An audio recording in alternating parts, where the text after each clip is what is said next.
Buenas chicos, bienvenidos a una nueva lección de la asignatura Estructuras 2. El tema que vamos a ver hoy es el tema 6 sobre flexión compuesta en muros. En este tema vamos a trabajar de una manera idéntica al tema anterior. En primer lugar veremos una introducción muy general a muros de contención, veremos distintas definiciones, nomenclatura y tipología de muros de contención e inmediatamente pasaremos a los conceptos teóricos relativos al predimensionamiento de muros y finalmente resolveremos un par de problemas para tratar de fijar los conceptos que veamos durante la clase. En general, los muros de contención se definen como elementos estructurales cuyo objetivo fundamental es el de servir de elemento de contención de un terreno, agua o material almacenado. La nomenclatura que vamos a usar para referirnos a las distintas partes de los muros es la que se encuentra en esta diapositiva, y la manera de recordar esta nomenclatura es muy sencilla, únicamente tenemos que pensar que los muros trabajan como si fuese un zapato de tacón. En primer lugar debemos definir dos conceptos importantes que son intrados y trasdos. Trasdos refiere a la parte del muro que se encuentra en la parte donde tengo el terreno a contener y intrados es la cara opuesta al trasdos en el muro. Además, el alzado cuerpo se define como la parte principal, el cuerpo, el elemento principal del muro.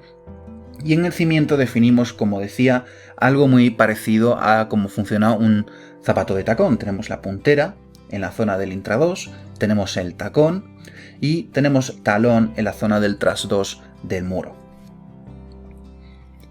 Vamos a ver algunos tipos generales de muros de contención, no todos, hay más, vamos a ver estos porque son probablemente los más comunes, pero con ello no quiere decir que estos sean los únicos tipos de muros que tenemos.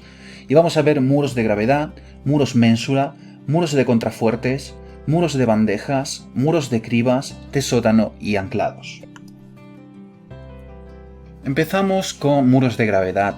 Son muros de hormigón en masa, fábrica de piedra o ladrillo, en los que la resistencia se consigue por su propio peso.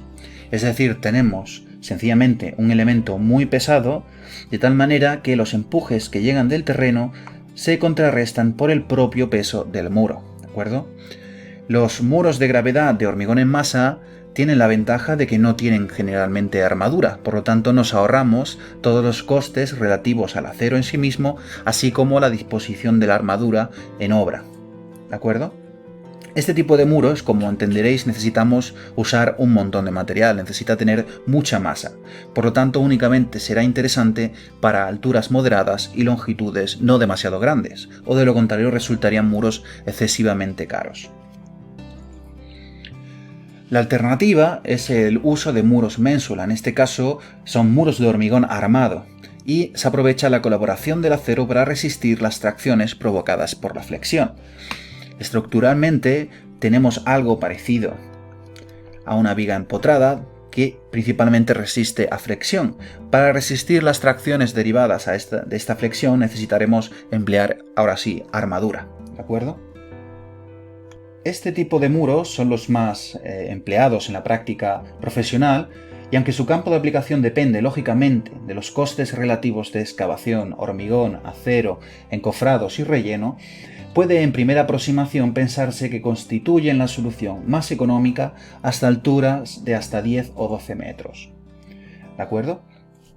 Aquí este tipo de muros ménsula, generalmente tendrán el talón y tendrán puntera. El talón sirve como elemento estabilizador ya que sobre él se sitúan las tierras del trasdos, es decir, todo este material de aquí tiene su peso, ¿de acuerdo? Está apoyando sobre el talón, por lo tanto ayuda a que la estabilidad al vuelco del muro sea mayor. Asimismo, la puntera aumenta la superficie de apoyo de la zapata del muro, por lo tanto tendremos una mayor seguridad al deslizamiento.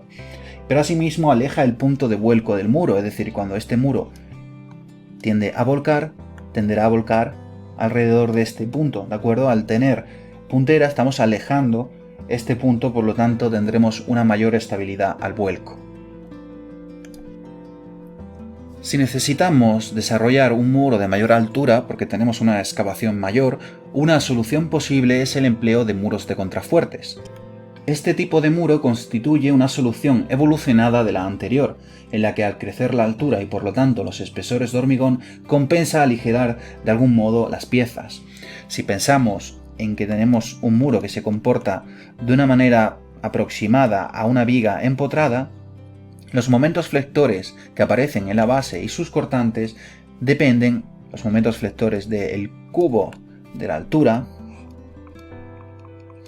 y los cortantes serán proporcionales al cuadrado de la altura. Por lo tanto, si la altura es muy grande, mayor de 10 o 12 metros, los espesores de un muro de ménsula que necesitaríamos para resistir estos esfuerzos sería enorme.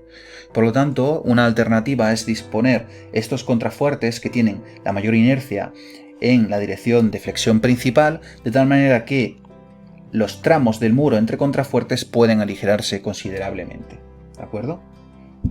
Como es lógico, la construcción de estos contrafuertes conduce a ferralla y encofrados más complicados, y a un hormigón más difícil y costoso al manejarse espesores más reducidos. Sin embargo, como decía, a partir de los 10-12 metros de altura, es una solución que debe tantearse para juzgar su interés en comparación con un simple muro ménsula. Pasamos al siguiente tipo, muros de bandejas. En los muros de bandejas se pretende contrarrestar parte del momento flector que se ha de resistir mediante la colocación de bandejas a distintas alturas en las que se producen unos momentos de sentido contrario debidos a la carga del propio relleno sobre las bandejas. Es decir, disponemos estas bandejas a distintas alturas, aquí encima habrá terreno que estará generando momentos flectores en la dirección contraria al vuelco. Por lo tanto, este peso de tierra sobre las bandejas nos estará ayudando. Su inconveniente fundamental radica en la complejidad de la construcción. Como parece evidente construir esto, la complejidad técnica que requiere su construcción es generalmente bastante elevada. Pero para determinadas alturas, como decía, alrededor de 10-12 metros, algo por encima, es una solución que debe de estudiarse. Muros de cribas. El concepto de muros de cribas de piezas prefabricadas tiene su origen en muros análogos realizados con troncos de árboles. El sistema emplea piezas prefabricadas de hormigón de muy diversos tipos que forman una red espacial que se rellena con el propio suelo. La ventaja que tienen este tipo de muros es el impacto estético ambiental que tienen. Podemos rellenar este entramado de piezas de hormigón con vegetación que hace que se disimule la presencia de este muro y el impacto ambiental del mismo se reduce considerablemente. Y pasamos a muros de sótanos. Este tipo de muro sí que forma parte de la estructura propiamente dicha del edificio, en el caso de que éste disponga de sótanos formando sus paredes. A diferencia de los casos anteriores, únicamente estamos intentando contener un talud, un terreno, agua, material almacenado. En este caso, el propio muro forma parte de un edificio, en el caso de que tengamos sótanos, ¿de acuerdo? Y la misión principal de este tipo de muros es el de resistir los empujes laterales del terreno y las sobrecargas situadas sobre este, soportar las cargas verticales de los pilares de fachada y los forjados del edificio que inciden sobre el muro, y finalmente ser impermeable a las aguas de infiltración, de modo que el espacio interior de los sótanos sea aprovechable sin humedades. Y finalmente pasamos a muros anclados. En este caso empleamos ese tipo de soluciones cuando necesitamos excavar sótanos realmente profundos, ¿de acuerdo? En este caso tendremos que ir a soluciones de muros anclados. Y estos muros son sencillamente muros de hormigón que están anclados al terreno que están sosteniendo. Se excavan progresivamente y se hormigonan paneles o bataches de alrededor de 3×3 metros, colocando las armaduras al tresbolillo. Se anclan una vez que el hormigón ha endurecido y el procedimiento de construcción se resume en: se ejecuta un taladro entubado con una sonda, se colocan las armaduras, se inyecta el extremo creando un bulbo de cemento, ¿de acuerdo? Y una vez ha endurecido el bulbo, se coloca la cuña o cabeza del anclaje y se tesa el anclaje. Pues bien, como decía, al igual que en la clase anterior, el objetivo de esta introducción no es para nada que aprendamos o que nos sepamos de memoria todos los tipos de muros que hay. Es sencillamente una introducción para aportar un poco de cultura general y que a la hora de escuchar tenemos un muro de este tipo, un muro del otro, no estemos completamente perdidos, ¿de acuerdo? Pero el objetivo no es más que ese. Pues bien, pasamos a estados límites últimos y destacamos principalmente los estados límite de estabilidad global, es decir, la estabilidad del conjunto estructural muro más terreno, hundimiento, vuelco, deslizamiento y finalmente análisis estructural del muro, que viene a resultar en el armado a flexión del mismo. Como decía, no vamos a ver estabilidad global, para eso tendréis asignaturas de geotecnia más específicas sobre este tipo de temas, y tampoco veremos el análisis estructural del muro y su armado, que esto lo veréis en asignaturas específicas de hormigón. En esta asignatura nos vamos a centrar en los estados límites últimos de equilibrio, de hundimiento, vuelco y deslizamiento. Antes de empezar un poco a ver qué fórmulas rigen la determinación o la comprobación de estos estados límite últimos, me gustaría mostraros unas cuantas imágenes para que sepamos un poco de qué estamos hablando. Hundimiento ya lo vimos en zapatas y veíamos que cuando la presión que nuestro cimiento transmite al terreno es superior a la tensión admisible, directamente se produce este tipo de movimiento. El terreno se hunde, desplaza parte del terreno colindante y directamente nuestra estructura se hunde y vuelca, ¿de acuerdo? En muros este mismo fallo puede darse, como podéis ver en estas imágenes, y normalmente una vez que el terreno se hunde aparece también el vuelco del mismo y directamente el muro desaparece. Tenemos también el estado límite último de deslizamiento, que ya en zapatas no lo veíamos, y en este caso se produce cuando los empujes en el plano horizontal que transmite el terreno y los empujes de rozamiento del muro con respecto al suelo, cuando los empujes son superiores a las fuerzas que contrarrestan estos empujes, se produce el deslizamiento de todo el muro en el plano horizontal, ¿de acuerdo? Fijaros en este caso cómo el muro inicialmente estaba aquí y cómo se produce este deslizamiento del mismo. Y por último lugar tenemos vuelco, en este caso cuando los momentos producidos por el empuje, ahora veremos exactamente a qué fuerza producen estos momentos volcadores, superan a los momentos estabilizadores. Estos momentos estabilizadores hacen que nuestro muro no vuelque hacia el exterior, ¿de acuerdo? Cuando estas fuerzas, estos momentos volcadores superan los estabilizadores, pues directamente el muro vuelca, como podéis ver en estas imágenes de aquí. En esta se ve claramente como por alguna razón, por filtración de aguas, por algún motivo, los momentos volcadores han superado a los estabilizadores y se produce esta rotación, este vuelco del muro, ¿de acuerdo? Pues sin más, vamos a ir ya a ver los contenidos teóricos del predimensionamiento de muros para la comprobación de estos tres estados límites últimos de equilibrio. Bien, una vez visto la introducción a los muros de contención, pasamos al predimensionamiento de muros y en particular los estados límite últimos de equilibrio. Para ello nos interesa estudiar un poco qué es o cuál es la acción que ejerce el terreno que queremos contener a nuestra estructura. Vamos a estudiar en primer lugar los empujes del terreno. ¿De acuerdo? Es decir, qué acción va a ejercer el terreno que estamos conteniendo sobre nuestra estructura de contención. ¿De acuerdo? Para eso nos interesa conocer que el terreno ejerce una presión vertical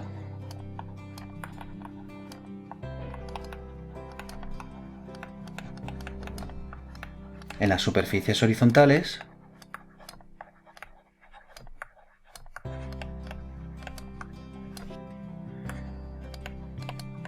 es decir, el peso del terreno, su peso, ¿de acuerdo? Pero es que además ejerce una presión horizontal en superficies verticales.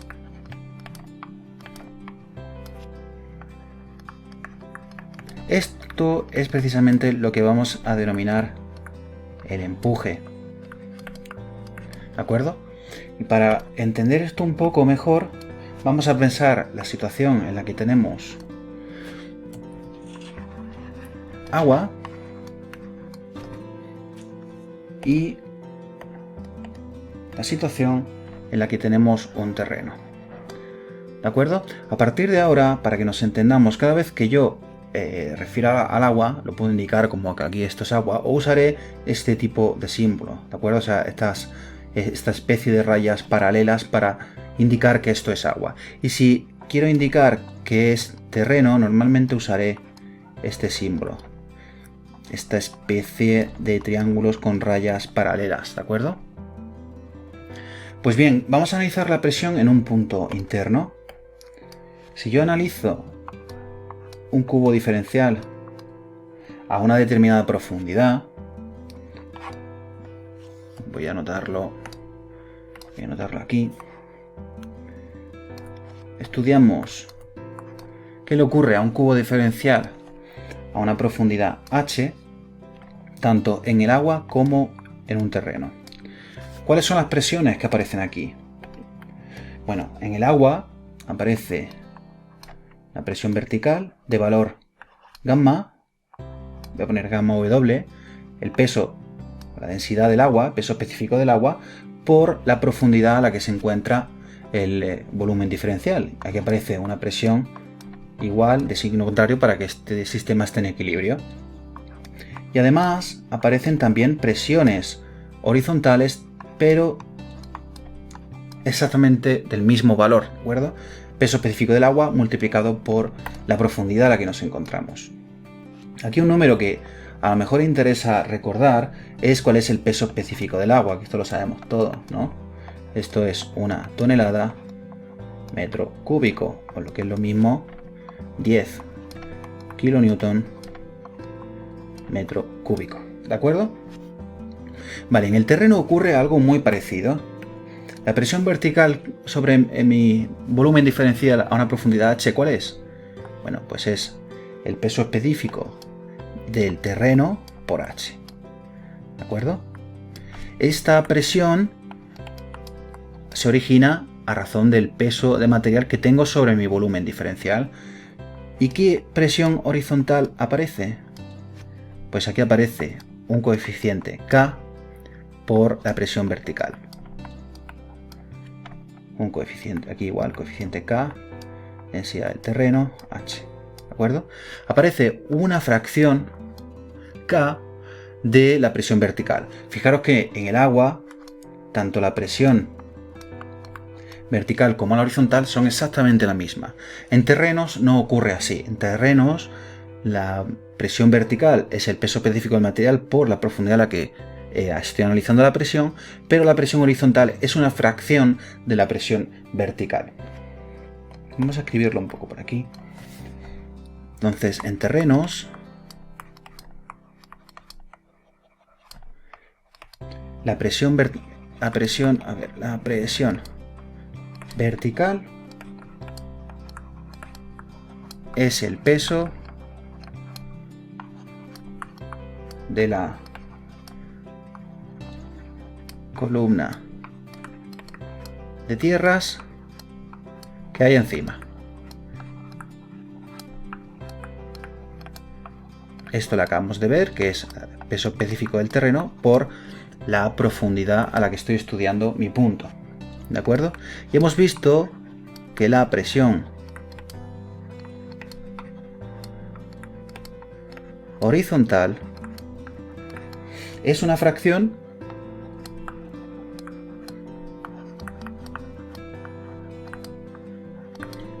K de la presión vertical.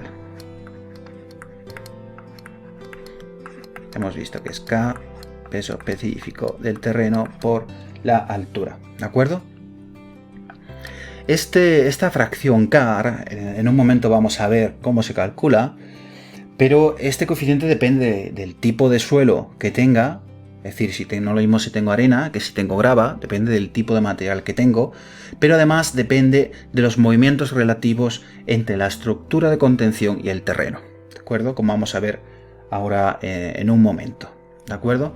Aquí, antes de seguir, os quería comentar que os dejo por aquí arriba del vídeo, en esta zona, os dejo un link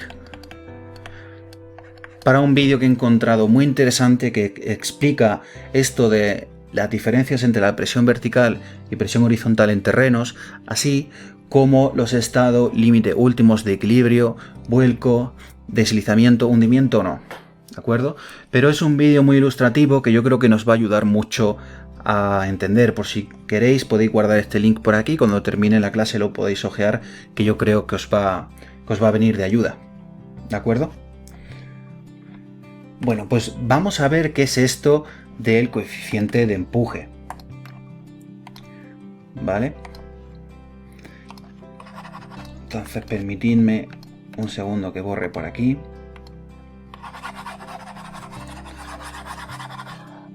Vamos a estudiar cuál es ese coeficiente de empuje de tierras, ¿de acuerdo? Entonces permitidme que escriba por aquí. Voy a intentar representar un gráfico que aparece perfectamente ilustrado en un libro, que es el libro de Jiménez Montoya, el libro de hormigón armado. Aparece muy bien ilustrado este tema. Este libro es un libro de referencia, es un libro que conviene tener en cualquier despacho. Por lo tanto, si en algún momento estáis pensando hacer una inversión en un buen libro, este es un libro excelente para todos los temas de hormigón, ¿de acuerdo? Entonces, he tomado esta gráfica de este libro y es una gráfica sumamente interesante. Voy a intentar reproducirla aquí, ¿de acuerdo? Entonces voy a intentar... Vale. Pinto dos ejes. Vale, este eje va a empezar aquí.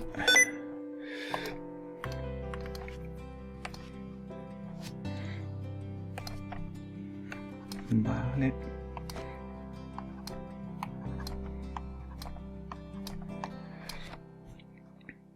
Ok. Y vamos a suponer que hemos hecho una excavación en un terreno.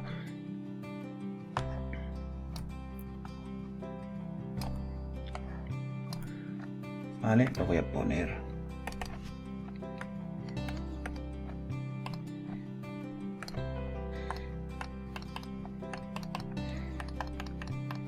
Vale, eso sería un terreno. Y vamos a anotar una dirección X aquí, ¿vale? Entonces hemos hecho una excavación de un determinado desnivel H, donde queremos disponer aquí nuestro muro, y vamos a definir desplazamientos en base a este eje X positivos si van hacia adentro del terreno, es decir, hacia el tras 2 del muro que vamos a disponer aquí, y tendrán valores de desplazamiento negativo cuando los desplazamientos sean hacia la izquierda, es decir, hacia el intra 2 del muro que vamos a disponer aquí. Como ejes voy a poner aquí el coeficiente este K de empuje, y aquí vamos a representar los desplazamientos dividido de una manera no dimensional la altura de la excavación que queremos ejecutar, ¿de acuerdo? Y en este libro que comentaba nos dan unas gráficas como estas. ¿Vale? Nos dice que hay una curva más o menos así. Cuando se acerca aquí se hace vertical y luego hace así, más o menos. Y ahora voy a pintar en otro color otra curva que nos dan, que sería algo así. Aquí de nuevo se hace vertical y aquí baja un poco.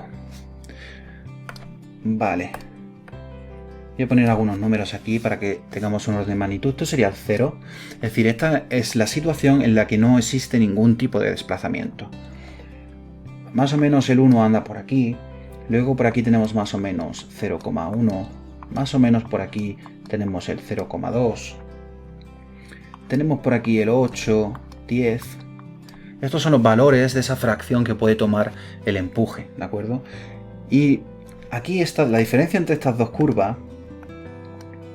Según el libro de Jiménez Montoya, nos dice que esta curva en rojo corresponde a terreno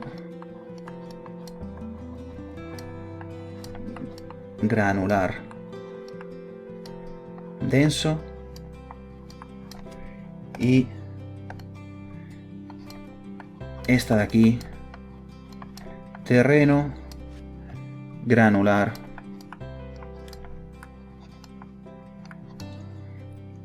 suelto.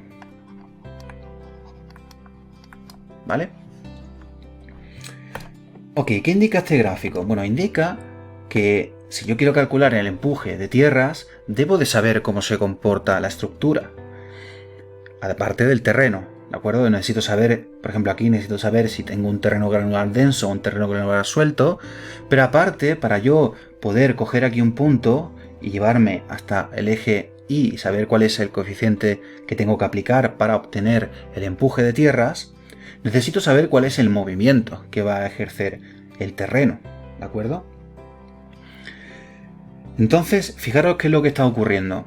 Cuando el muro hace que el terreno se mueva en la dirección del tras 2, es decir, tenga un X positivo, lo que estoy haciendo es que el material de contención se comprime.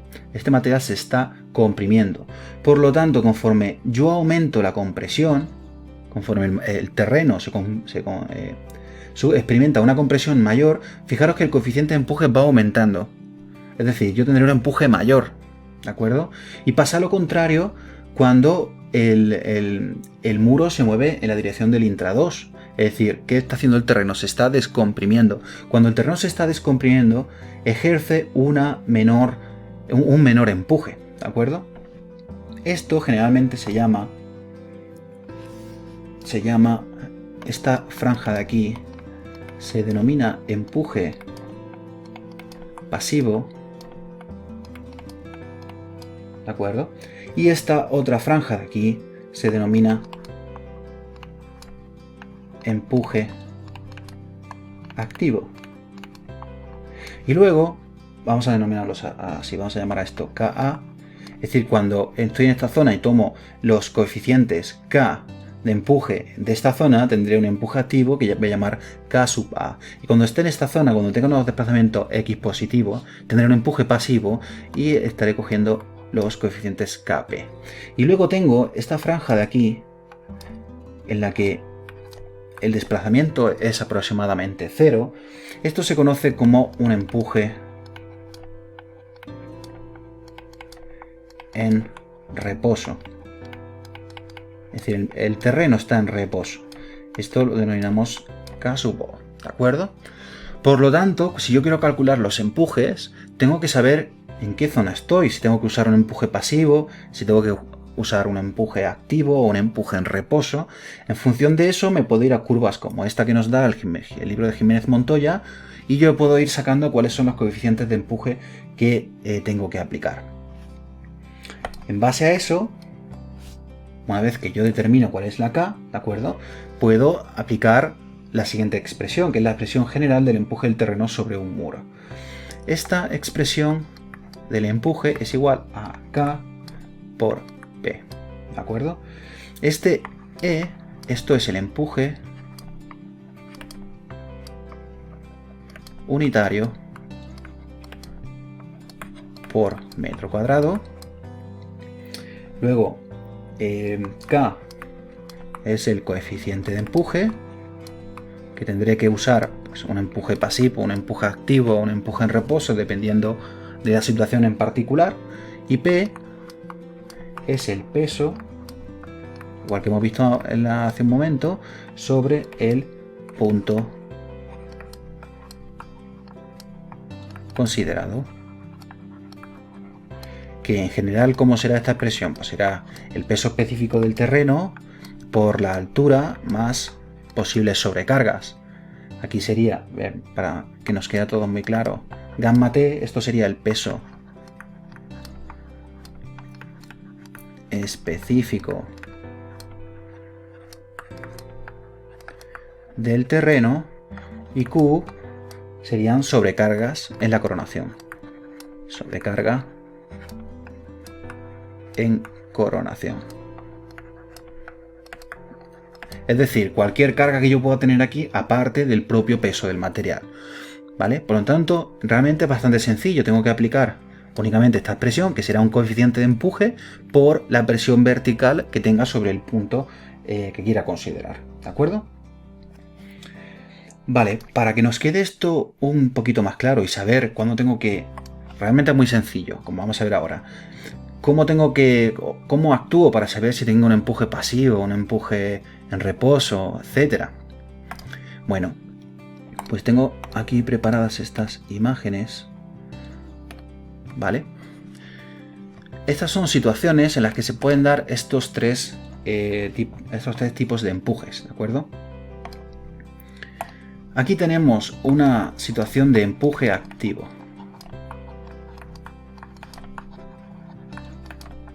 Aquí tenemos una situación de empuje pasivo.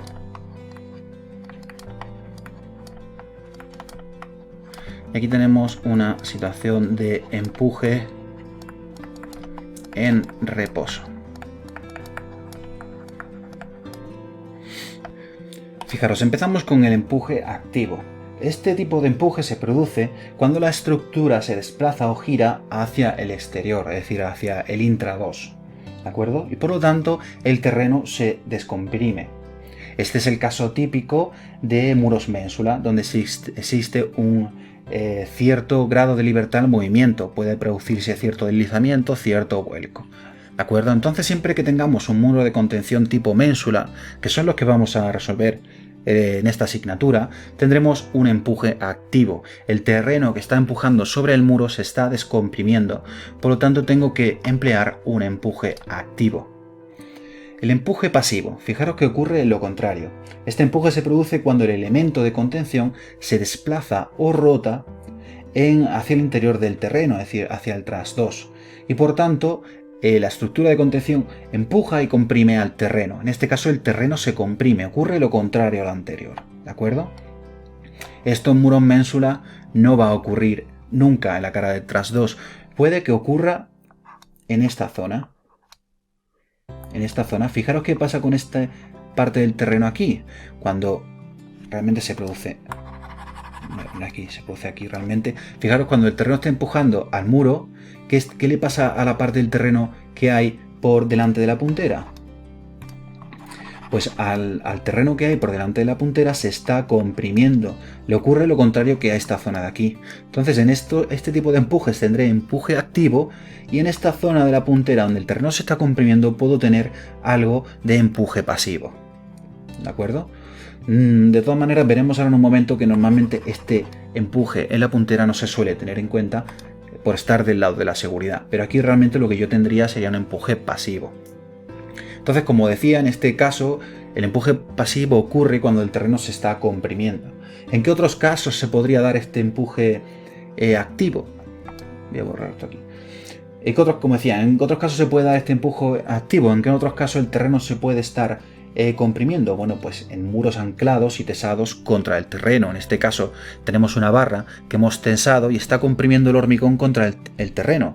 Por lo tanto, ese terreno nos va a responder empleando un empuje pasivo. Y por último, empuje en reposo. El empuje en reposo se produce cuando no existe ningún desplazamiento entre la estructura y el terreno. El terreno ni se comprime ni se expande, ¿de acuerdo? En este caso tendré un empuje en reposo. ¿Y esto cuándo ocurre? Bueno, en los muros que vamos a estudiar en esta asignatura no va a ocurrir nunca. Pero en la práctica, ¿dónde podría darse? Bueno, pues se puede dar, por ejemplo, en muros de sótano o marcos, donde los forjados están restringiendo perfectamente estos muros de sótano y no se van a producir ningún tipo de desplazamiento relativo terreno-muro. Por lo tanto, en este caso podremos emplear empujes en reposo. ¿De acuerdo? Pero como decía, en este curso va a ser muy fácil, porque realmente solo vamos a tener empujes activos, ¿de acuerdo? Vamos a siempre estudiar muros ménsula, muros de gravedad, sin puntera ni tacón, pero siempre el terreno se va a descomprimir, ¿de acuerdo? Entonces siempre vamos a tener un empuje activo, ¿vale? Ya imagino que tenéis asignaturas de ojotecnia o mecánica de suelos más específicas en las que trataréis de estos temas de una manera un poco más rigurosa, pero aquí me apetecía, en lugar de que viésemos directamente una fórmula sin entender de dónde viene, quería un poco que tuviésemos un poco de culturilla general sobre empujes de tierras. Pero realmente en este curso va a ser siempre muy sencillo, siempre vamos a tener, como decía, un muro ménsula o un muro de gravedad en el que el terreno se va a descomprimir. Por lo tanto, siempre vamos a tener un empuje activo, ¿de acuerdo? Por lo tanto, imaginad que sabemos en qué punto del eje X estamos, pues lo que tendríamos que hacer es subir hacia arriba, ver en qué punto corta a la curva que nos dice Jiménez Montoya en su libro de hormigón armado, dependiendo del tipo de terreno que tengo, me voy al eje Y y saco mi coeficiente de empuje, ¿de acuerdo? Pero en lugar de hacer esto, en lugar de dar el gráfico, tenemos algunas formulaciones analíticas que podemos emplear que son muy sencillas para ver cuál es el coeficiente de empuje activo que debo usar. Entonces, bueno, estas expresiones también vienen en el libro de Jiménez Montoya y las voy a resumir aquí, ¿de acuerdo? Bueno, pues como decía, el libro de Jiménez Montoya nos da expresiones para empuje activo, pasivo y en reposo. Aquí lo voy a poner por cultura general, pero realmente únicamente usaremos activo, ¿de acuerdo? Entonces nos dice que el empuje activo es igual que un coeficiente de empuje activo por la tensión vertical, es decir, el peso del material más sobrecarga sobre el punto que estoy estudiando, nos dice menos 2c raíz cuadrada coeficiente de empuje activo. Ahora voy a explicar un poco los términos que hay aquí dentro, ¿de acuerdo? Empuje pasivo, coeficiente de empuje pasivo, tensión vertical más 2 veces c raíz cuadrada, coeficiente de empuje pasivo. Y por último, empuje en reposo sería directamente coeficiente de empuje en reposo, tensión vertical. Además, nos dan cuáles son estos coeficientes de empuje. Nos dice que el coeficiente de empuje activo, pasivo y en reposo, para una situación muy particular, que es la que vamos a estudiar en este curso, para muros que tienen esta pinta,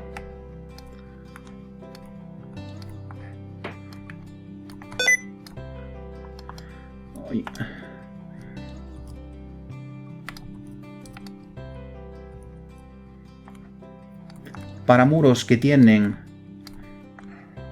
el terreno que estoy reteniendo con mi muro está a 0 grados, es decir, horizontal, y para muros en la que la pared del trasdó está a 90 grados, ¿vale? Para este caso en particular, para otros tipos de muros tenemos otras expresiones, pero para este caso en particular, que es el que vamos a estudiar en este curso, nos dan unas expresiones muy sencillas para los coeficientes de empuje. Y nos dicen que el coeficiente de empuje activo es 1 menos seno phi dividido 1 más seno phi. Ahora veremos qué es ese phi. El coeficiente de empuje pasivo es muy parecido, es sencillamente darle la vuelta a este cociente. En vez de 1 menos seno dividido 1 más seno, es 1 más seno dividido 1 menos seno de phi. Y el coeficiente de empuje en reposo es 1 menos seno de phi. Vale, me falta por definir qué es esta C y qué es este phi. Bueno, C es la cohesión del material, cohesión del terreno. Y phi es el ángulo de rozamiento interno. ¿Vale? Y estos son dos parámetros que caracterizan el terreno. ¿Qué es la cohesión? Bueno, si yo represento un gráfico,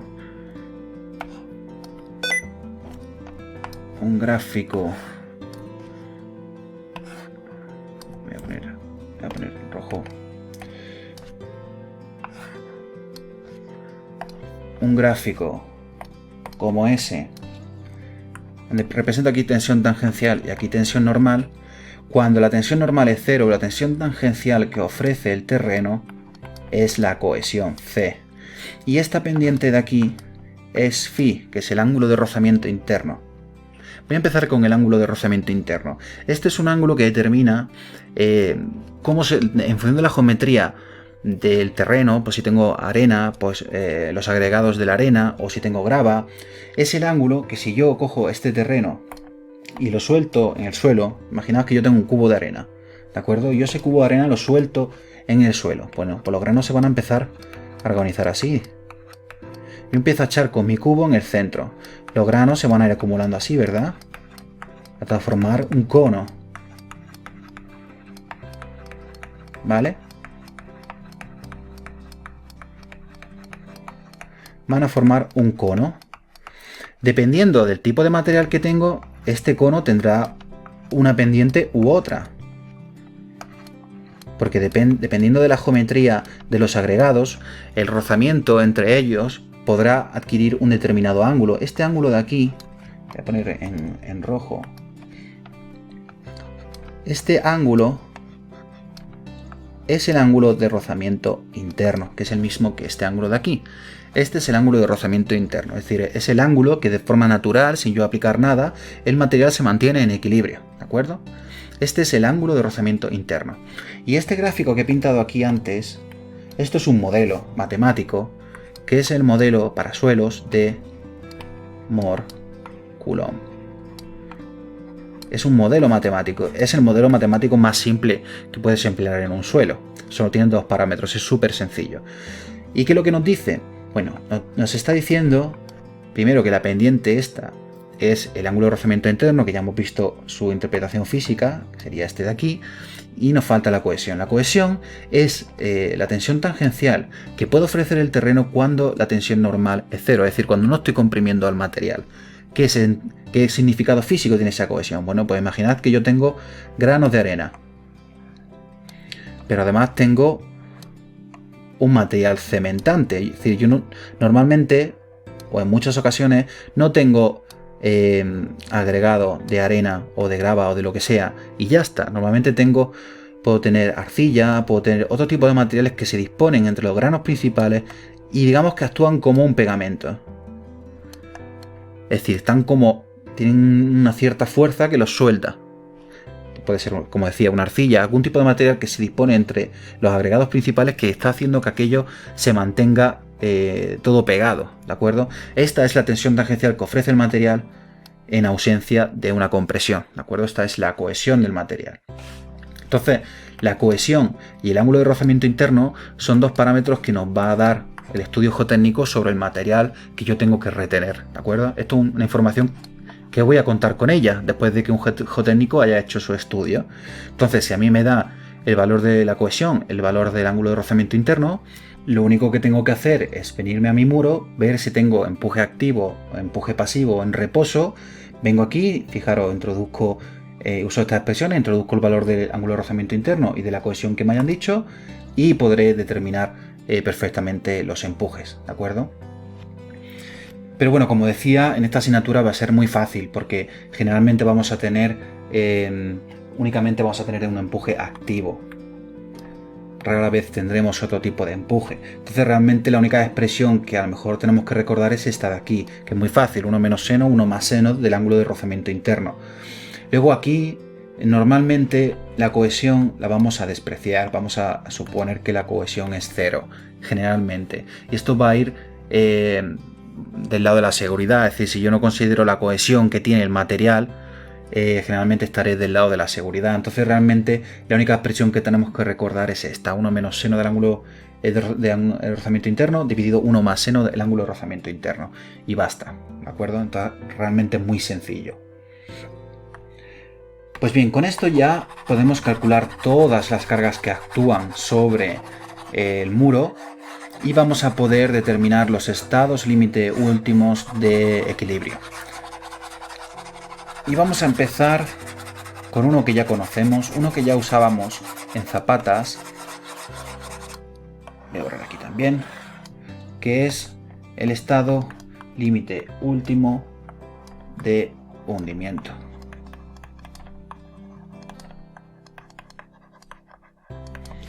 Y aquí la forma de trabajar es idéntica a la forma de trabajar en zapatas, exactamente igual. Entonces vamos a imaginar que tenemos un muro, como puede ser este,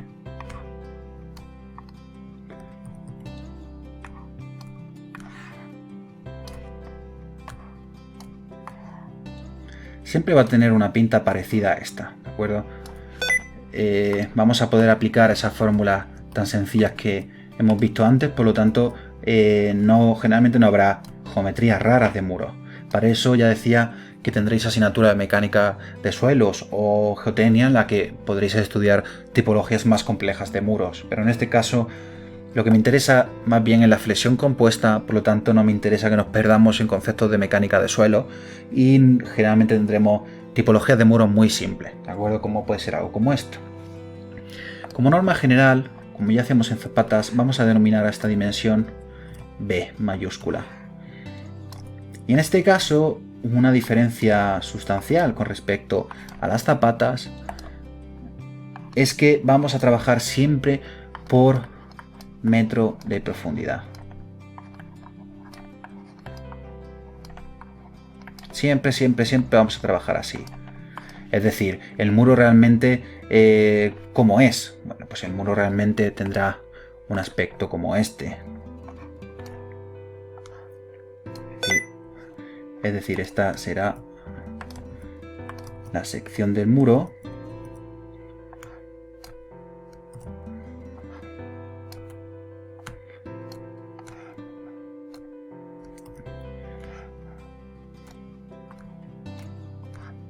Que será como sea. Y vamos a suponer que el muro es muy largo. Siempre vamos a suponer esto, ¿vale? Pero el muro realmente tiene una dimensión finita. Lo que pasa es que nosotros vamos a considerar que el muro es muy largo.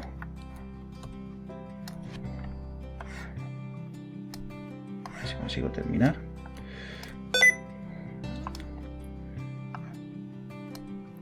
¿Vale? Nosotros siempre vamos a trabajar por unidad de metro de profundidad. Siempre vamos a suponer 1 metro. ¿Vale? Entonces todos los esfuerzos, todo lo que hagamos va a estar referenciado siempre a 1 metro de profundidad de muro. Siempre. En zapatas recordábamos que teníamos 2 dimensiones finitas, porque eran equiparables una con otra. A nivel de orden de magnitud eran parecidas. En este caso, en muro normalmente la profundidad va a ser muy superior a las dimensiones de la sección. Por lo tanto, vamos a trabajar como si fuese infinitamente largo, pero todo lo vamos a referenciar a la unidad de metro de profundidad. Vale, pues la manera de trabajar, como decía, es la misma o es perfectamente equivalente a la que aplicábamos en zapatas. Vamos a suponer la superficie de contacto y sobre la superficie de contacto vamos a llevarnos las resultantes de acciones sobre el muro en forma de un axil y un determinado momento. ¿Vale? Ahora vamos a hacer ejemplos, ver qué fuerzas tengo que tener aquí, pero os adelanto ya que tendremos los pesos, el peso, por ejemplo, del alzado del muro, del cimiento. Si tenemos tierra en la zona del trasdos, tendremos el peso de esa tierra, luego tendremos los empujes, etc. El caso es que al final siempre tendremos un axil y un momento. Y tenemos que analizar, al igual que hacemos en zapatas, cuál es la excentricidad, que sabemos que es el momento flector dividido el axil. Y esto lo tenemos que comprobar o comparar con el núcleo central. El núcleo central ya vimos que era una sección rectangular, en este caso es B por 1 metro. el núcleo central va a ser igual que B, va a ser una excentricidad del núcleo central va a ser igual a B dividido 6. Y aquí comparamos la excentricidad con este B entre 6. Entonces, si E es más pequeño que B entre 6, quiere decir que toda la superficie de contacto va a estar en compresión. Por lo tanto, tendré una distribución de presiones trapezoidal. Exactamente igual que en Zapata. Exactamente lo mismo. Tendré aquí, voy a poner en rojo, una presión mayor. Aquí aplicamos superposición exactamente igual que en Zapatas. Determinamos esa tensión de ahí, esa otra tensión de ahí. Tenemos la distribución trapezoidal de presiones.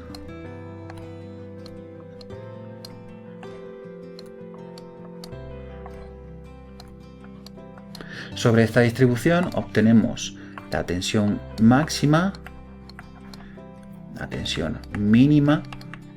Con esto tenemos la tensión media, que la tensión media es la tensión máxima más la tensión mínima dividido entre 2. Y lo que tenemos que comprobar es que la tensión máxima es menor o igual que 1,25 la tensión admisible del terreno. Recordamos que la normativa nos permite considerar un 25% más. Y además tenemos que comprobar que la tensión media es menor o igual que la tensión admisible. Tenemos que hacer estas dos comprobaciones. Esto es calcado de lo que vimos en Zapatas. Exactamente igual. ¿Y qué pasaba en Zapatas si la excentricidad era superior a B entre 6? Bueno, si era igual, sabíamos que en uno de los puntos la tensión era 0. Pero ¿qué pasaba si la excentricidad era superior a este B entre sextos? Bueno, pues veíamos que por superposición lo que obteníamos era una cosa como esta.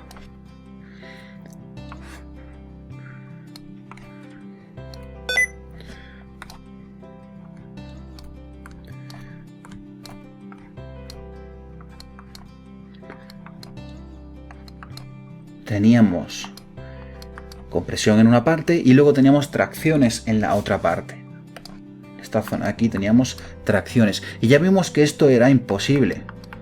¿Por qué? Porque el terreno granular es incapaz de admitir tracción, ¿de acuerdo? A no ser que exista un poco de cohesión. Normalmente la cohesión que pueda aparecer entre el terreno y el hormigón es despreciable, entonces realmente no podré asumir tracciones ahí, una tracción ridícula. Entonces realmente lo que pasa es que el terreno se despega del cimiento del muro en esta zona. Por lo tanto vimos que teníamos que anular esta parte de aquí, aumentábamos esto que lo obteníamos por equilibrio y teníamos la distribución triangular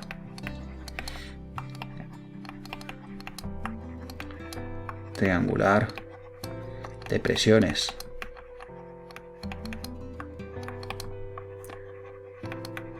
Aquí lo voy a escribir para que nos quede un poco más claro. Distribución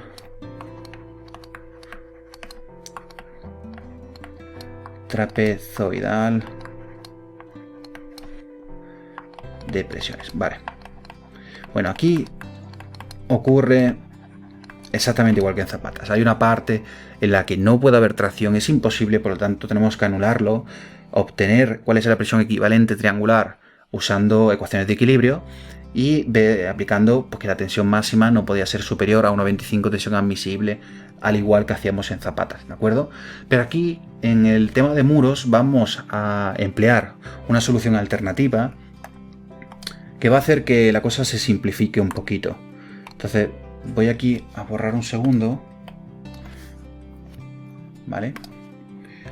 Y voy a explicar cuál es esta solución alternativa, que realmente si queréis podéis usar lo mismo que usábamos en Zapata, pero os voy a enseñar una técnica alternativa que va a hacer que todo se simplifique mucho, que es una redistribución plástica. Redistribución plástica de presiones.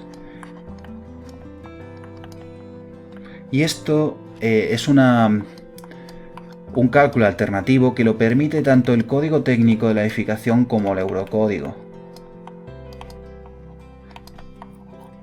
¿Vale? O sea, realmente es una aproximación que está admitida en la normativa y la podemos aplicar sin ningún tipo de problema, ¿de acuerdo? ¿Y qué es lo que nos dice esta distribución plástica de presiones? Bueno, pues nos permite asumir, es decir, la normativa nos permite asumir una distribución plástica.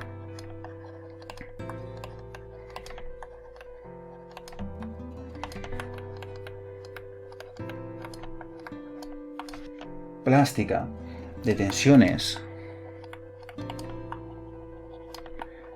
en un área covaricéntrica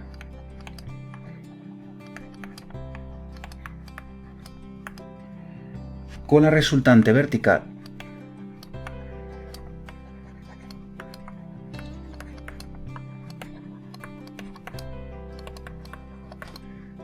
de las acciones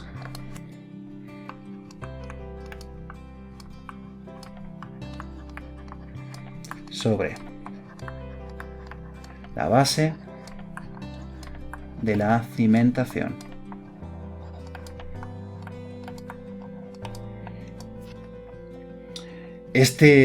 Ahora le voy a explicar un poco más detalle, pero lo que nos permite esta definición, lo que nos dice es que estas tensiones las podemos asumir equivalentes a un área covaricéntrica con la resultante vertical de las acciones sobre la base de la cimentación. Entonces vamos a ver un poco más qué es esto. O sea, imaginad que esta es la base de la cimentación.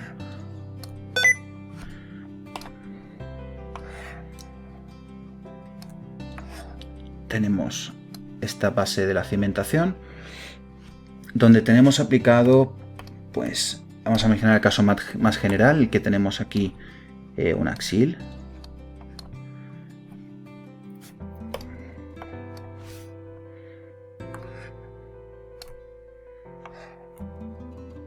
Eso está aplicado sobre el centro de gravedad de la superficie de contacto.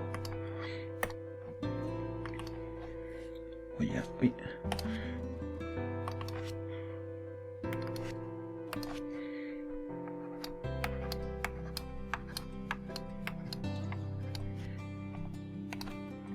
Y vamos a suponer que tenemos flexión desviada, que tenemos un flector en las dos direcciones. Tenemos un flector aquí, en la dirección MX, y otro aquí, MY. Y voy a marcar aquí, voy a acotar aquí esto, esa dimensión, y luego voy a acotar también esta otra de aquí.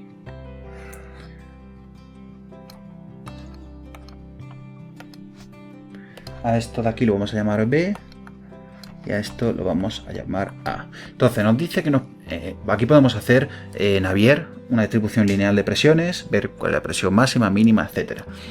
Pero con esta aproximación alternativa nos dice que podemos aplicar una distribución plástica de tensiones en un área covaricéntrica con la resultante vertical de las acciones sobre la base de la cimentación. Es decir, yo sé que este axil y este par de flectores equivalen a poner el axil en un determinado punto, lo vamos a poner aquí, vamos a poner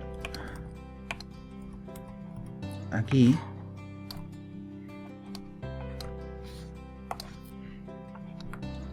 de tal manera que tenga unas excentricidades que se hagan que tengamos estos mismos flectores. Es decir, esto es un sistema de carga totalmente equivalente al axil y los dos flectores.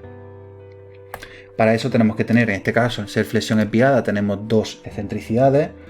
Tenemos una aquí y otra aquí.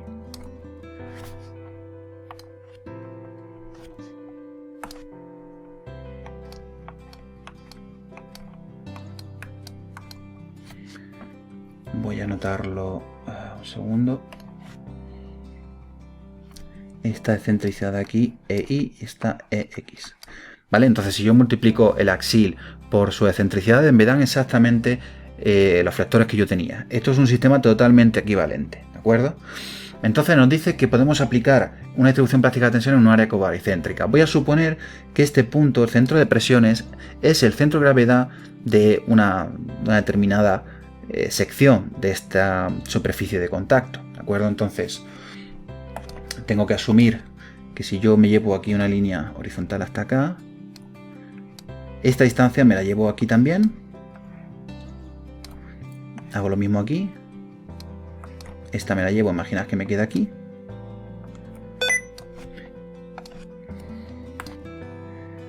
Y voy a suponer, pues, esta área de aquí.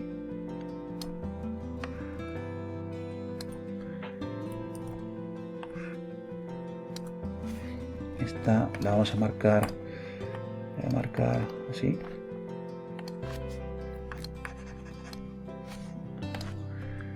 Considero esta área de aquí. Voy a marcarla en azul. En esta área, fijaros que el axil está aplicado sobre su centro de gravedad. Pues aquí lo que asumo es directamente una distribución plástica de tensiones.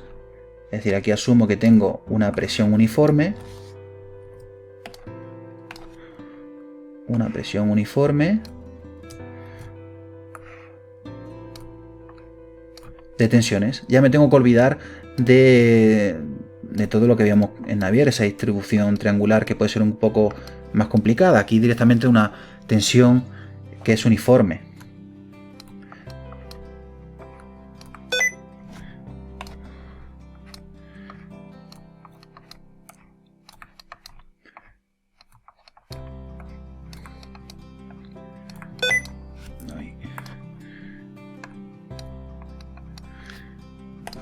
Es decir, esto tiene una tensión que es sencillamente el axil dividido, voy a llamar omega. Omega es el área, está en azul, ¿de acuerdo?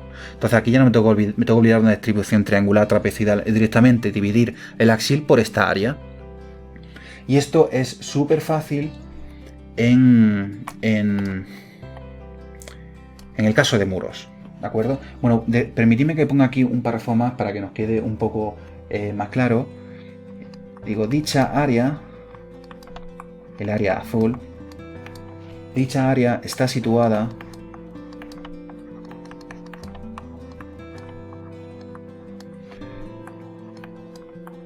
con su centro de gravedad, por eso decía un área cobaricéntrica, con su centro de gravedad coincidiendo con la posición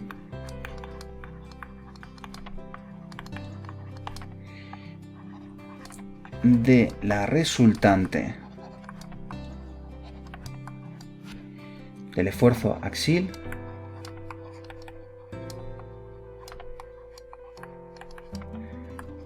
y los momentos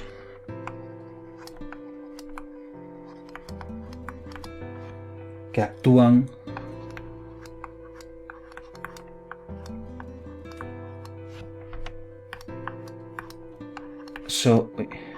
sobre la base.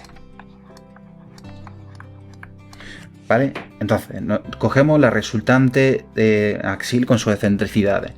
El punto, el centro de presiones, va a ser el centro de gravedad de un área equivalente sobre la que puedo aplicar una redistribución plástica de presiones. Y como decía, esto en muros es trivial. Si yo tengo un muro, esta es la superficie de contacto del muro, que esto de aquí, aquí mide B.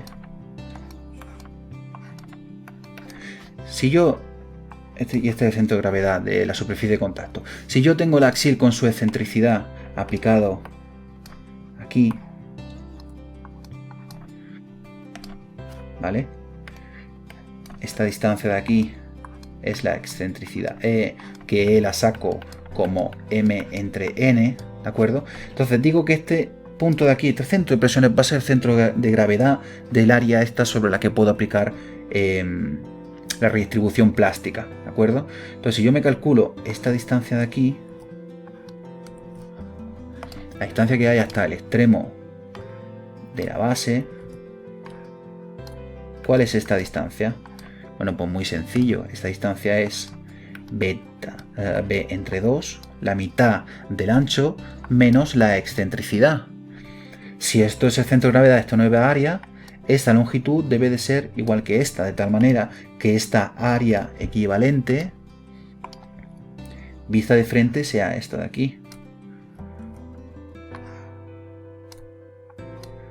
¿Y cuánto mide esto?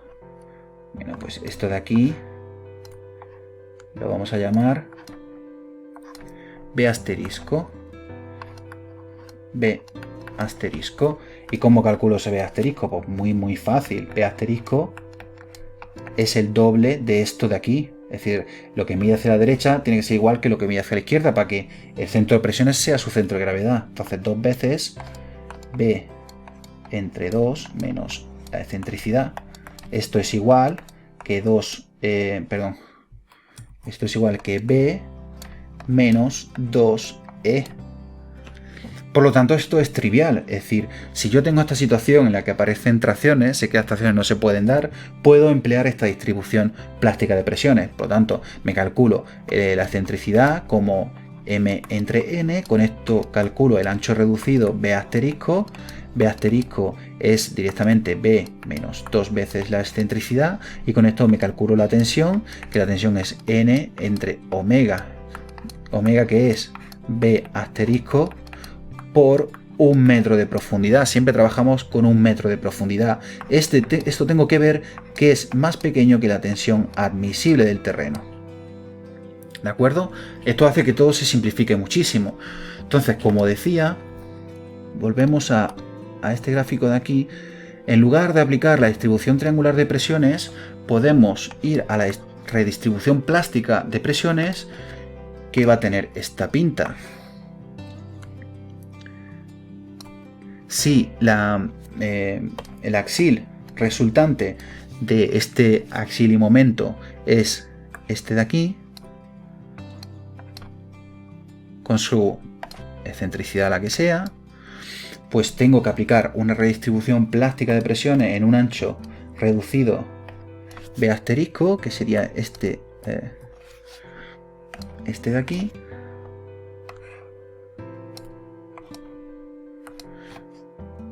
Y sobre este ancho reducido tengo una presión uniforme de compresión.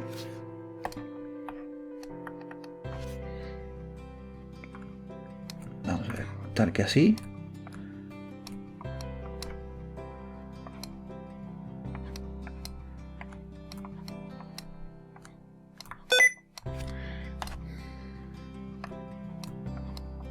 Que vale, esta sigma vale N entre omega. N entre B asterisco. No voy a poner el 1 porque vamos a asumir siempre que estamos por metro de profundidad. Y esto tengo que comprobar que esto sea menor o igual que la tensión admisible. Y este ancho de aquí acabamos de obtener, esto lo voy a poner así mejor, este B', o sea, B asterisco, perdón, este ancho reducido es el ancho inicial menos 2 veces la excentricidad, ¿de acuerdo? Entonces realmente todo se simplifica muchísimo. Tenemos que hacer lo siguiente: sacamos el axil, sacamos el flector, con eso determinamos la excentricidad. Comparamos la excentricidad con B entre 6 para saber si está dentro o fuera del núcleo central. Si está dentro del núcleo central, la excentricidad más pequeña que B entre 6, tengo distribución trapezoidal de presiones. Saco la máxima, la mínima por superposición, veo si la máxima es más pequeña que el 1,25 tensión admisible y que la media es más pequeña que la tensión admisible. Si está fuera del núcleo central, la excentricidad más grande que B entre 6, puedo aplicar la redistribución plástica de presiones. Para ello, obtengo el ancho reducido B asterisco, que es B menos 2 veces la excentricidad, y únicamente me cojo el axil y lo divido por este ancho característico, y esto lo comparo con la tensión admisible del terreno, ¿de acuerdo? Entonces realmente es muy simple, es muy sencillo realizar esto. Ahora lo vamos a ver con un ejemplo. Y vamos a pasar a los dos estados límite últimos que nos faltan. Nos falta vuelco y nos falta deslizamiento. Estos también son muy sencillos. Vamos a ver.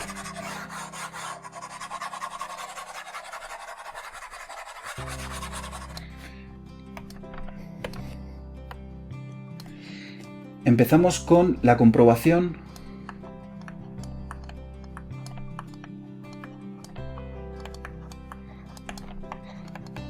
al vuelco. Para eso tenemos que ver cuál es el coeficiente de seguridad al vuelco, CSV. Es el cociente entre los momentos estabilizadores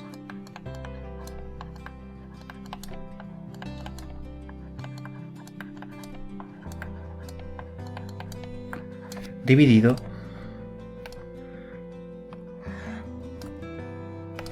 momentos desestabilizadores.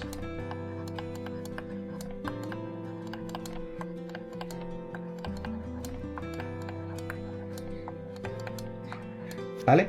Esto tiene que ser el coeficiente entre los momentos que hacen que la estructura se mantenga estable y aquellos que tratan de desestabilizarla, tiene que ser más grande que 2.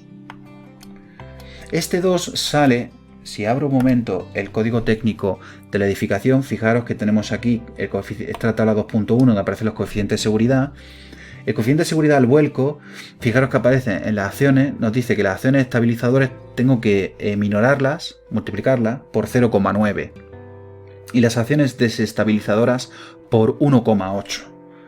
¿De acuerdo? Entonces, ¿de dónde he sacado yo ese 2? Bueno, pues muy fácil. El código técnico lo que nos está diciendo es que los momentos estabilizadores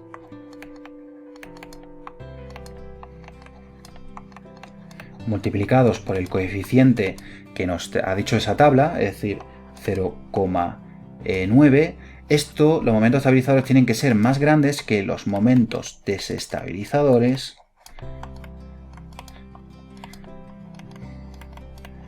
multiplicados por 1,8. Por lo tanto, si yo esto me lo llevo aquí, es decir, tengo momentos estabilizadores dividido momentos desestabilizadores, tiene que ser más grande que 1,8 entre 0,9. Esto podréis comprobar que sale el 2, ¿de acuerdo? Por eso yo os pongo directamente el 2.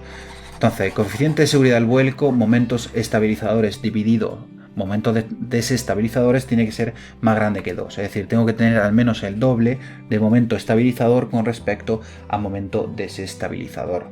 ¿Y cuáles son estos momentos estabilizadores y momentos desestabilizadores? Bueno, pues muy sencillo. Si yo tengo un muro, como podría ser este,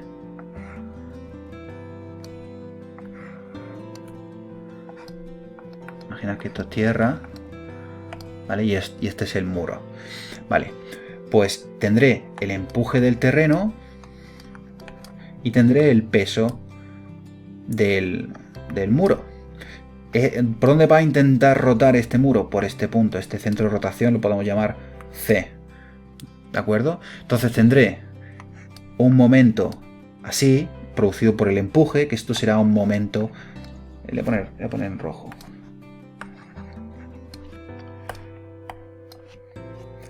Como decía, tendré un momento así, que esto será un momento desestabilizador.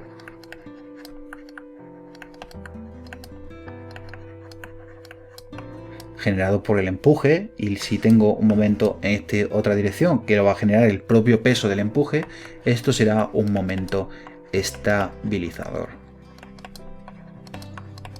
Entonces, muy sencillo, lo único que tengo que hacer es pensar cuál es el centro de rotación, el punto en el que va a rotar el muro, y ver cuáles son los momentos que van a originar esta rotación y cuáles son aquellos que se van a oponer a esta rotación.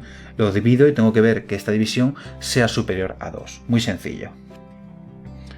Este sería la comprobación al vuelco. Y nos falta, por último, la comprobación al deslizamiento.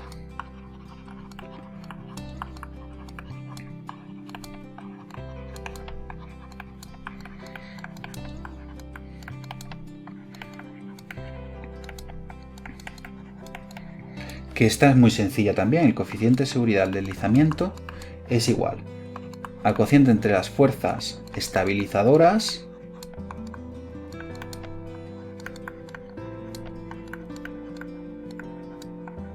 dividido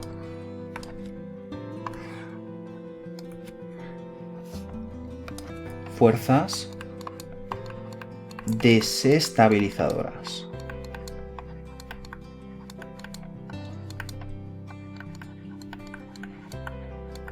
En este caso el código técnico nos dice que las fuerzas estabilizadoras tienen que ser al menos 1,5 veces las fuerzas desestabilizadoras.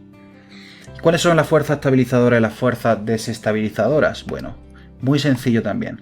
Si yo tengo un muro, como podría ser este de aquí,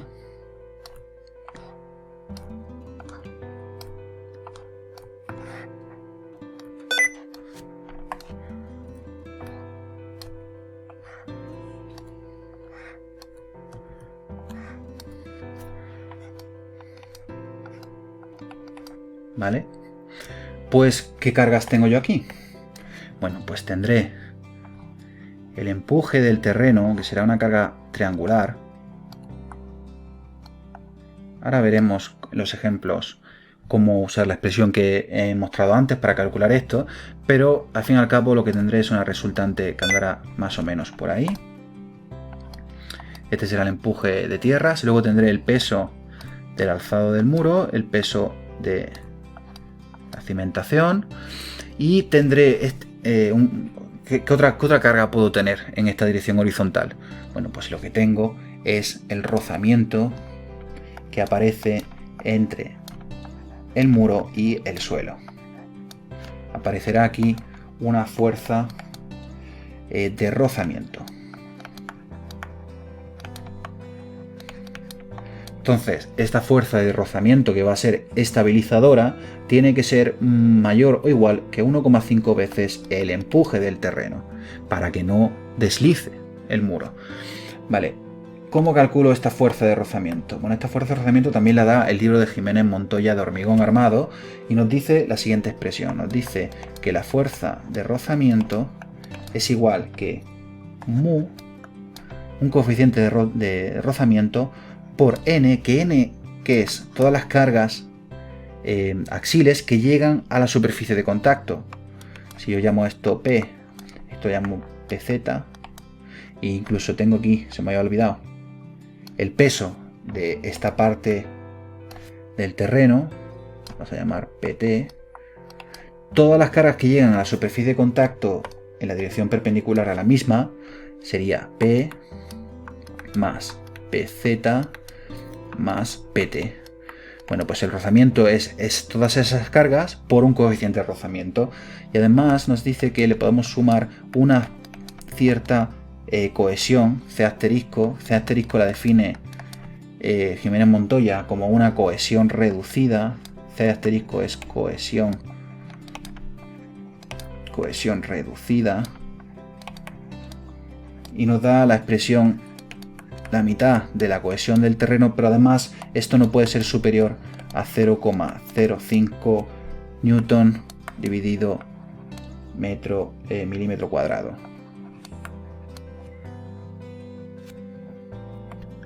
Como decía antes, normalmente el término de cohesión se desprecia, estaremos del lado de la seguridad, entonces realmente este término no lo vamos a tener en cuenta, únicamente tendremos en cuenta el rozamiento por directamente las cargas que llegan hasta la superficie de contacto. Esto lo multiplicamos por un coeficiente de rozamiento, que este coeficiente de rozamiento depende del tipo de suelo. Esto será un dato que conoceremos, un dato que yo os daré. El suelo es de arena y el coeficiente de rozamiento hormigón-arena es 0,4. Es un número que conoceréis. Entonces lo único que hay que hacer es ver todas las cargas axiles que llegan. El axil lo he tenido que determinar antes, porque antes he tenido que hacer la comprobación al hundimiento. Ya tendré el axil. Ese axil lo multiplico por el coeficiente de rozamiento y ya tengo la fuerza estabilizadora. La fuerza estabilizadora la divido entre la fuerza desestabilizadora, que en este caso es el empuje, pero si tuviese cualquier otra acción que hace que el muro deslice en la dirección del intra 2, pues la consideraré fuerza desestabilizadora. Divido una con otra y veo si tengo un valor superior a 1,5. Si es superior a 1,5, puedo decir que el muro es estable al deslizamiento, y de lo contrario puedo asegurar que el muro no es seguro frente a la comprobación de deslizamiento. ¿De acuerdo? Y por último, decir que la normativa nos permite ahorrarnos esta comprobación al deslizamiento si el empuje es más pequeño que el 10% de toda la carga vertical. Si se cumple esto, no tendremos que realizar la comprobación al deslizamiento. Podremos decir directamente que se cumple el estado límite último de deslizamiento y el muro no va a deslizar.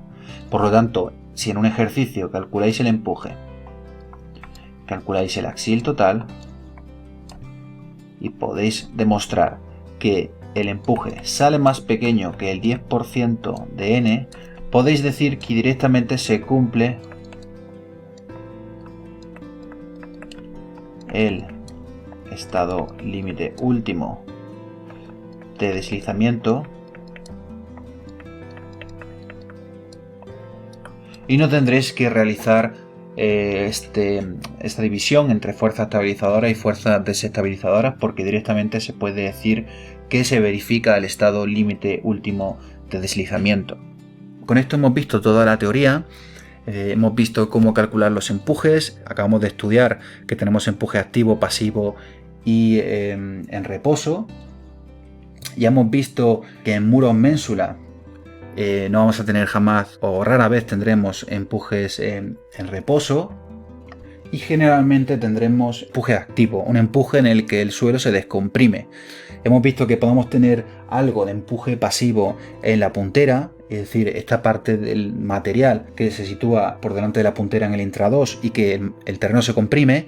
Podremos tener un poco de empuje pasivo, pero que normalmente no lo tendremos en cuenta para estar del lado de la seguridad. Entonces principalmente tendremos empuje activo. Hemos visto cómo se calcula el coeficiente de empuje activo, que era directamente 1 menos seno del ángulo de rozamiento interno dividido 1 más seno ángulo de rozamiento interno. Con eso calculamos la presión vertical sobre el punto que estamos estudiando y lo multiplicamos por el coeficiente de empuje. Tan fácil como eso. Con eso calculamos los empujes. Luego hemos visto cómo calcular la comprobación al hundimiento, que lo único que tenemos que hacer es determinar cuál es el axial y el momento flector en el centro de gravedad de la superficie de contacto, calcular la excentricidad y ver si la excentricidad está dentro o no del núcleo central. Si está dentro del núcleo central, distribución trapezoidal de presiones. Si está afuera, redistribución plástica de presiones, considerando el equivalente, esta zona que decíamos que era cobaricéntrica, con el axial aplicado con su excentricidad. Vemos si la tensión es inferior a la tensión admisible y con eso comprobamos el estado límite último de hundimiento. Después hemos visto la comprobación al vuelco, que es sencillamente momentos estabilizadores dividido desestabilizadores. Esto tiene que ser superior a 2. Y la comprobación al deslizamiento, fuerzas estabilizadoras dividido desestabilizadoras, tiene que ser superior a 1,5. ¿Vale? A continuación, en el siguiente vídeo vamos a ver un par de ejercicios. Todo esto va a quedar muy claro. Por último, recordad el vídeo ese que recomendé al principio, y lo voy a volver a poner aquí arriba. Tendréis aquí un link en la parte superior derecha del vídeo, donde explican de una manera muy gráfica todas estas cosas que creo que os puede servir un poco para terminar de fijar estos conceptos, ¿de acuerdo? Bueno, pues nos vemos en la siguiente lección. Espero que os haya gustado. Un saludo.